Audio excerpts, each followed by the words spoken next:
Dans cette épicerie bio située à Jette, c'est un peu par hasard qu'on a été informé de l'interdiction de vendre de l'huile d'olive en vrac. On en vendait déjà depuis le début du magasin, je pense, et beaucoup. C'est un produit qui avait beaucoup de succès.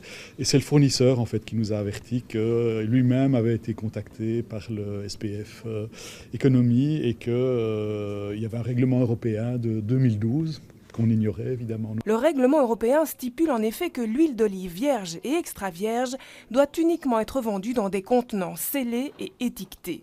Objectif, non seulement protéger la qualité du produit, mais aussi éviter les fraudes. Pour le gérant comme pour les clients, c'est l'incompréhension. Comme je suis toute seule, moi, jamais autant le système comme c'était, mais bon, on peut plus. Hein.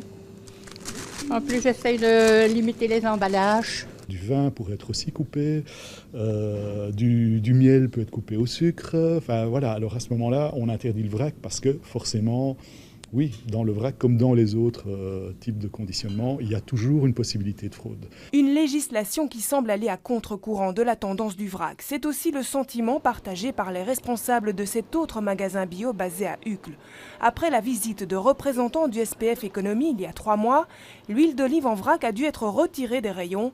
Ici aussi, on trouve cela absurde. Si vous avez une huile d'olive aromatisée au citron, à l'ail ou aux herbes, du coup la législation tombe et du coup on a évalué cette piste pour reproposer de l'huile, du coup avec peut-être un aromate. En attendant une dérogation à la législation européenne comme c'est déjà le cas en France, les contrevenants s'exposent à des sanctions et des saisies de produits.